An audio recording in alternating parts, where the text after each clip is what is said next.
Cold email is a great way to get new clients, and it can be tempting to think there's an easy button where I'm just going to drop thousands of leads into this email machine and it's going to spit out things and I'm just going to have results. But the thing is, most people underestimate what it takes to get a high volume cold email machine running really well. It's a lot of optimizations, a lot of iteration, and the vast majority of people, frankly, don't have the patience to stick with it long enough.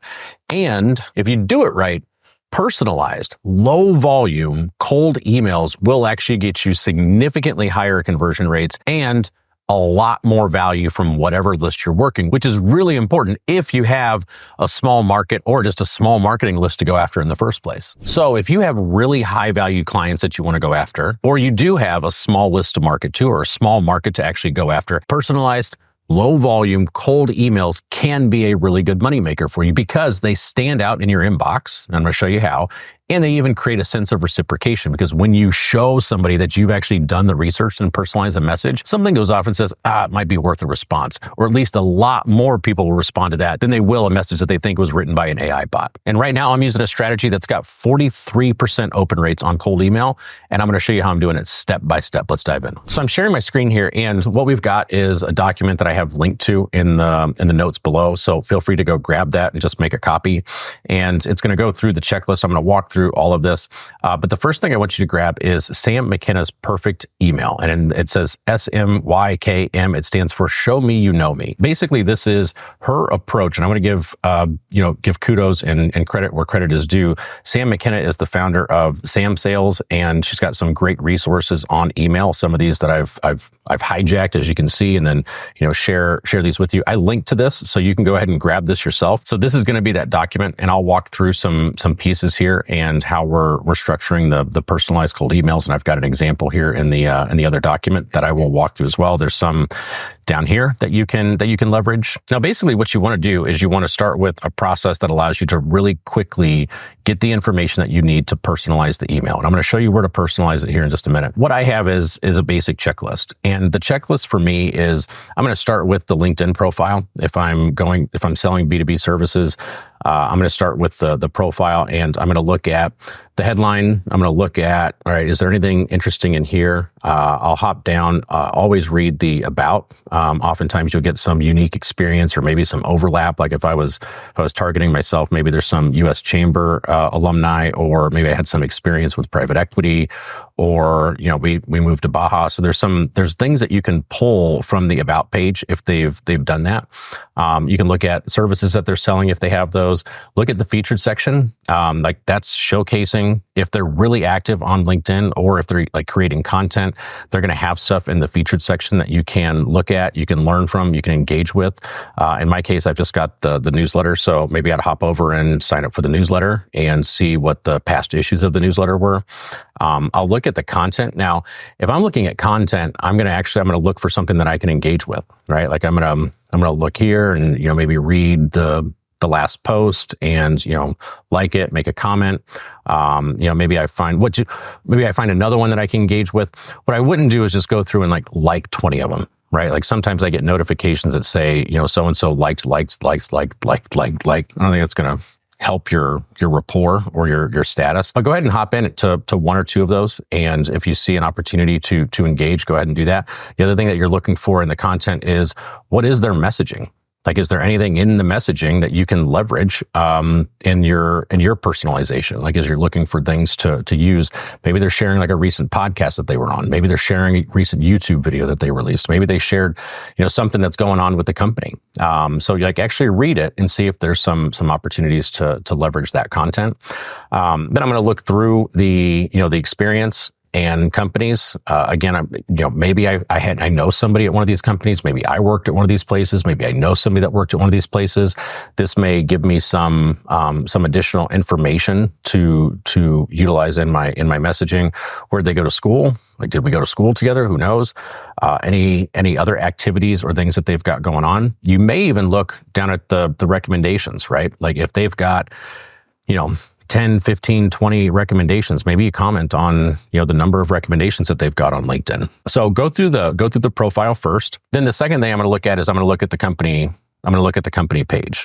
Okay. Now, if I scroll down here, we've got a couple different company pages.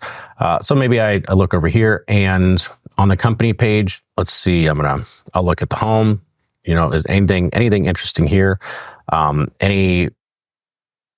Click on about. How do they present it?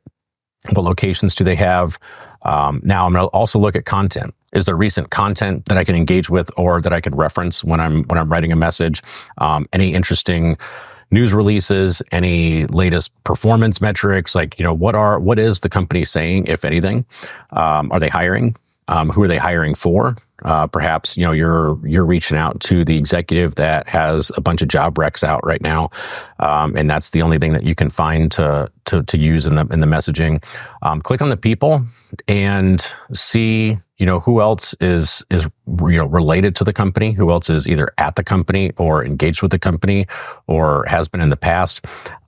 You can scroll through some of these things. I mean, these don't tend to be terribly helpful for me. You can just look at, basic insights, things like that. Okay. So I look at the company profile, and I am looking for anything that I can use in a personalized message that would be relevant to help me get an open rate. Then, use some common sense. Like, we're just looking for the person, right? Like, Google the person, take a look around. Do they have anything on social? Are they really active on Medium? Do they, share something along the way? Do they come up under different searches, right? Like, do they, have a side hustle that they're selling, or they're offering services or consulting? So Google the person, Google the company, and see if there's anything in the news or, again, press releases or just the general ecosystem that can give you an idea of how the company is doing, where they're headed, or how this particular person that you're reaching out to is affecting change at that company. Then I'm going to take a look at AI, right? And so I'm actually going to hop over here, and if I go to Perplexity, this is just a tool that aggregates searches. I'm sure I'm vastly understating what it does as a tool, but it's like Google search on steroids. So if I was looking for me, we'll see if I show up. Now it's out there, it's searching, it's looking, okay. Some LinkedIn stuff. It's got some pictures over here. High performance growth consultant. Okay. So it gives me some additional background on me. Helps. Okay. Got it. Self-employed, offers audits, coaching programs, consulting, achievements. Now I have a lot of content out there. So, your prospect may or may not show up, but there are a lot more people that are content creators, now. So hop into a tool like Perplexity and see what you can find. I'll put a link to this in the show notes as well. And that's basically kind of how I go about finding the soundbite or the thing that I'm going to reference in the next part of this, which is personalizing the message. Now, what we're going to do is I'm just going to tackle the personalization and the template all at once. Now, I am using, this is Sam's format, and you can see how she structures the customization.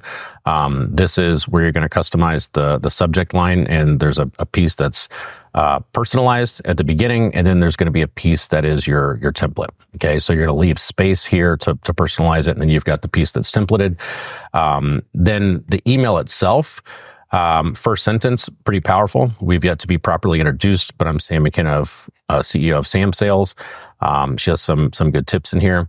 And then you're going to extend on the element of personalization and then segue into what you actually wanted to talk about. So, I would extend, as I do in my template, I would extend on this here and add a sentence or two. And then I would segue or transition into what I actually wanted to talk about. And, I could talk about this all day. The real reason for my outreach is, so this is where you transition into the actual value prop. What she has here is, essentially the problem and the pain that's associated with it. Now, if you know your ICP really well, you should know what are the problems and the pains that they're experiencing right now. That's going to make this really relevant. Otherwise, you've just personalized this into something and they're like, oh, that's not us. And you've wasted your time. So know the problems and pains that you're focused on. Then the value prop, we can XYZ, and address an objection. So take your top objection and get ahead of it and address it, which actually shows even more that you know them as well as you do, right? Because if you can predict what they've done or any of the mistakes that they've made in the past, this makes this message even more relevant and it gives you more authority. And then you've got the close. This is where you specify a call to action and you show that you're respectful of their schedule. So, do you have time in the next week or two to learn more? Don't send a calendar link. Don't chase them with specific time frames, and do make it broad. Like make it convenient for them. Don't necessarily make it super convenient for you. There's some examples here that you can access directly if you want. And here's how we've taken that structure into the emails that we're sending. And you can see this is the space for personalization. So, depending on what I found, it might say Baja Beach if I was emailing myself, like, sales from a beach, something like that. US Chamber alumni, anything that calls out. And what you want here is something that only you could know through personalization. Only a human being could actually be sending this message. Like that's what this has to say, because that's going to create the curiosity. That's going to intrigue them into saying, well, I need to know a little bit more about this person that said Baja Beach or something here. And I actually use her exact template. We've yet to be introduced. I'm Ray Green, CEO at MSP Sales Partners. And here's where I would say, hey, listen to your podcast on, or I loved your post on, or whatever it was that I found that I can reference. I would write 1 or 2 sentences here. Okay. Like don't get carried away. Don't write 3 paragraphs. Like you just essentially have to acknowledge, as she says in the not quite acronym here, in the initials, show me you know me, right? Like show me that this is worth my time. You've invested some time into learning about me before sending this email. Okay. Like you have my attention now. I could talk about that forever, but the reason I was emailing was that as an MSP, increasing new client sales is likely a priority for you. Most of the MSPs we work with are asking themselves, what do I need to do to get more new clients? Many of them are investing a fair amount into marketing and research, but new clients just aren't where they need to be. Value prop. And theoretically, I could shorten this. That's 3 lines. We could get that down to 2. But this is the template that we've got now. We specialize in auditing sales for MSPs the same way you probably assess networks, a deep dive into what you're doing now and building plans to get you to the next level. And we've got solutions to help you implement everything that we recommend. You may have tried some MSP coaching programs or sales trainings before. This is the objection, right? So it's problem, it's value statement or value prop, and then the objection. You may have tried some MSP coaching programs or sales trainings before. Many of them are great, just not tailored to your unique business like our audits and services are. And I built these around 15 years of sales management experience and from coaching 250 MSPs over the past few years. Interested in learning more, right? I'm not going to put a link here. And what I'm doing here is addressing the objection and highlighting what I consider to be part of our unique value proposition, right? Our USP or UVP. Interested in learning more? If you have some availability in the next week or two, just pass along a few times at work and I'll be happy to send an invite over. So again, it's convenient to them. I don't include any links. It's really presumptuous and almost no one is going to click that link and book with you. So ask a question and get them engaged and get them to opt in. And then, if they send you the times, then you can take it from there. So that's it. A pretty simple way of going about this.